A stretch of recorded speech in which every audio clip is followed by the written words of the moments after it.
Hello friends, Tirumala Tirupati దేవస్థానం వారు వివిధ ప్రాంతాల్లో స్వామివారి యొక్క ఆలయాన్ని నిర్మించున్నారు. అలా స్వామివారి ఆలయాలు నిర్మించబడిన ప్రాంతాల్లో తమిళనాడులోని చెన్నై టీ నగర్లో ఉన్న టీటీడీ వారి యొక్క శ్రీ బాలాజీ టెంపుల్ కూడా ఒకటి. ఎన్నో స్వామివారి ఆలయాలు నిర్మించబడ్డాయి, కానీ పద్మావతి అమ్మవారికని ప్రత్యేకమైన ఆలయం ఉందంటే అది మన ఆంధ్రప్రదేశ్లో ఉన్న తిరుచానూర్ ఆలయం అనే చెప్పాలి. మొట్టమొదటిసారిగా తమిళనాడులో టీ నగర్లో పద్మావతి అమ్మవారికని ప్రత్యేకంగా ఒక ఆలయ నిర్మాణం జరిగింది. ఆ ఆలయానికి మార్చ్ 17వ తేదీ 2023 కుంభాభిషేకం కూడా జరిపించారు. ఈ ఆలయాన్ని నిర్మించింది కూడా టీటీడీ బోర్డు వాళ్ళే. సో ఇప్పుడైతే చెన్నైలో టీటీడీ వారి ఆలయాలు 2 ఉన్నాయి. అందులో ఒకటి స్వామివారి యొక్క ఆలయం, అక్కడ స్వామివారు అమ్మవారి ఇద్దరు మనకి దర్శనమిస్తారు. ఆ ఆలయ వీడియో మన ఛానల్లో ఆల్రెడీ వేయటం జరిగింది. ఇది వరకు మీరు ఆ వీడియో చూడకపోతే నేను లింక్ ని డిస్క్రిప్షన్లో ఇస్తాను, చూడండి. అండ్ ఇవాళ మన యాత్ర అయితే ప్రత్యేకంగా అండ్ కొత్తగా నిర్మించబడిన పద్మావతి అమ్మవారి ఆలయానికి.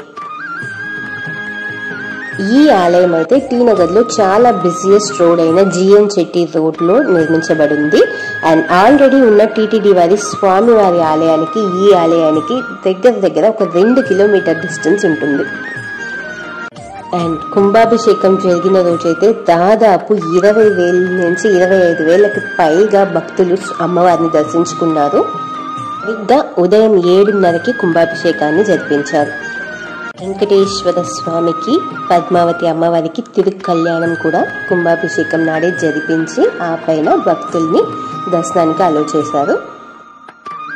కుంభాభిషేకం జరిగిన రోజైతే దాదాపు 15,000 లడ్డులు, తిరుపతి లడ్డుల్ని ఫ్రీగా భక్తులకి ప్రసాదంగా అందించారు. అదే కాకుండా అన్నదానం 3 పూట్ల కూడా జరిపించారు. అన్నదానానికని చెప్పి సపరేట్గా ఒక ప్రాంతాన్ని ఏర్పాటు చేసి అక్కడ భక్తులందరికీ కూడా సాంబార్ అన్నం, రసం అన్నం, పెరుగన్నం, పొంగలి, వెజ్ బిర్యానీ అని ఇటువంటి వివిధ ఐటమ్స్ని 3 పూట్ల కూడా ఫ్రీగా ఇచ్చారు. టీ నగర్ మొత్తం కూడా ఒక పండగ వాతావరణాన్ని ఆ రోజు పొందిందంటే నమ్మండి. అండ్ దర్శనానికి, అమ్మవారి దర్శనానికి 6 గంటల సమయం పట్టింది. తమిళనాడులో మొట్టమొదటి పద్మావతి అమ్మవారి యొక్క ఆలయం, అది టీటీడీ బోర్డు వారు నిర్మించడం అనేది ఎన్ని డిస్కషన్స్, ఎన్ని డిబేట్స్కి తర్వాత జరిగి ఉంటుందో ఊహించుకోండి. అండ్ ఇక్కడ ఈ ఆలయం నిర్మించబడ్డానికి కారణం ఏంటి అని చూస్తే, సినీ నటి కాంచన గారు తనకి తన చెల్లెలకి సొంతమైన భూమి ఇది, ఈ ఆలయం నిర్మించబడిన ప్రాంతం. అండ్ ఈ భూమి యాక్చువల్గా కొన్ని లీగల్ ఇష్యూస్ వల్ల కోర్టులో కేసెస్ జరిగాయంట. ఒక 25 సంవత్సరాలుగా పోరాడి ఈ భూమిని సినీ నటి కాంచన గారు సొంతం చేసుకున్నారు. అండ్ ఆ పోరాటాలన్నిట్లో నుంచి తనకి జయం కలిగింది కదా, దానికి స్వామివారే కారణం అని చెప్పి ఆ భూమిని తను తన యొక్క చెల్లి ఇద్దరు కలిసి డిస్కస్ చేసుకుని స్వామివారికి డొనేట్ చేశారంట. అండ్ తన మాటల్లో విన్నప్పుడైతే తను చాలా సంతోషంగా స్వామివారికి ఈ భూమిని అనేది ఇచ్చేసింది. అండ్ తన కోరిక అయితే ఒకటే, తను తన చెల్లెల యొక్క ఫ్యామిలీ ఆయుర ఆరోగ్యాలతో ఉంటే చాలు అనేది తన కోరికగా ఉంది. అది స్వామివారు తప్పకుండా నెరవేరుస్తారని అనుకుంటున్నాను. ఇంకా ల్యాండ్ డొనేట్ చేసిన తర్వాత కూడా టీటీడీ కమిటీ వారిలో కూడా చాలా డిబేట్స్ జరిగాయంట. అంటే అమ్మవారికని ప్రత్యేకంగా ఉన్న తిరుచానూరు ఆలయం ఇంకొక చోటకి నిర్మించబడితే దానివల్ల వచ్చే ఇష్యూస్ ఏంటి అని చెప్పి చాలా డిబేట్స్ అన్నీ జరిగి ఫైనల్గా ఇక్కడ ఈ నిర్మాణం జరిగి ఇప్పుడు కుంభాభిషేకం కూడా జరిగి ఎంతో మంది భక్తుల్ని ఆకట్టుకుంటుంది ఈ ఆలయం. ఈ ఆలయ నిర్మాణం జరిగిన ప్రాంతం అయితే మొత్తం 14,880 స్క్వేర్ ఫీట్లున్న భూమి. అండ్ ఇప్పుడైతే ఈ ప్రాంతం యొక్క వాల్యూ 50 కోట్లు అని చెప్తున్నారు. అదే కాకుండా టీటీడీ కమిటీ వారు ఒక 10 to 15 crores ఇన్వెస్ట్ చేశారంట ఈ ఆలయ నిర్మాణం కోసం. అది కాకుండా ఇంకా భక్తులు ఒక 7 కోట్ల వరకు భక్తుల యొక్క చందాలు కూడా ఈ ఆలయ నిర్మాణానికి ఉపయోగించారని చెప్తున్నారు. కొత్తగా నిర్మించబడిన ఆలయం, అందులో ఇప్పుడే కుంభాభిషేకం కూడా జరిగింది కాబట్టి ఆలయాన్ని చూడడానికి ఇంకా అమ్మవారిని దర్శించుకోవడానికి చాలామంది భక్తులు వస్తున్నారు. ముఖ్యంగా ఆదివారం సెలవు రోజుల్లో కానీ ఇంకా స్వామివారికి ప్రీతికరమైన శనివారం రోజు ఇక్కడే ఉన్న టీటీడీ బాలాజీ ఆలయాన్ని దర్శించుకునే భక్తులందరూ కూడా ఒక 2 కిలోమీటర్ దూరంలోనే అమ్మవారి ఆలయం ఉండడం వల్ల ఇక్కడికి వచ్చి దర్శించుకుంటున్నారు. కాబట్టి సాటర్డేస్ అండ్ సండేస్ ఆలయం కొంచెం భక్తుల రద్దీతో ఉంది.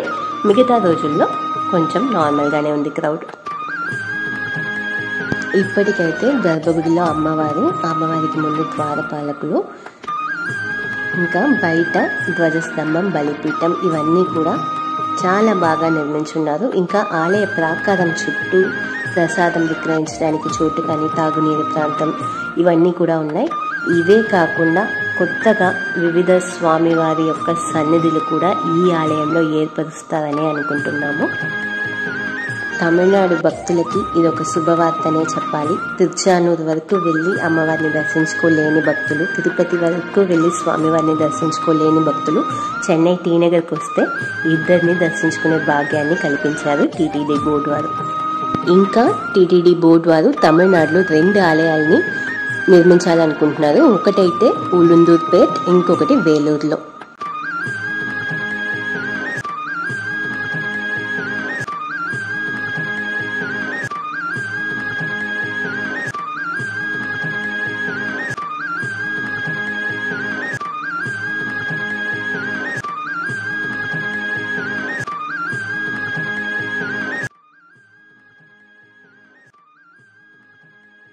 ఆంధ్రప్రదేశ్లోనే ఉన్నామండి, కానీ తిరుపతి ఒక మూల ఉంది, మేము ఒక మూల ఉన్నాము, వెళ్ళడం కుదరదు అనుకునేవారైనా, జాబ్ పరంగా మీరు చెన్నై ఎప్పుడైనా వచ్చినప్పుడు కానీ లేదా కాలేజ్ కోసం చెన్నై వచ్చినప్పుడు కానీ తప్పకుండా ఈ గుడిని అయితే దర్శించుకోండి.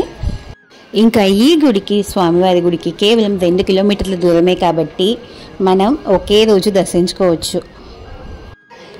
తిరుమల వరకు వెళ్ళినా కూడా కింద కొండకి కింద తిరుపతిలో అమ్మవారిని, తిరుమలలో స్వామివారిని విడివిడిగా దర్శించుకోగలుగుతాం. కానీ ఇక్కడ ఇద్దరిని పక్క పక్కనే ఒకే ప్రాంతంలో దర్శించుకోగలుగుతాం. తమిళనాడులో ఉన్న ఏకైక పద్మావతి అమ్మవారి ఆలయం అంటే అది ఇదే.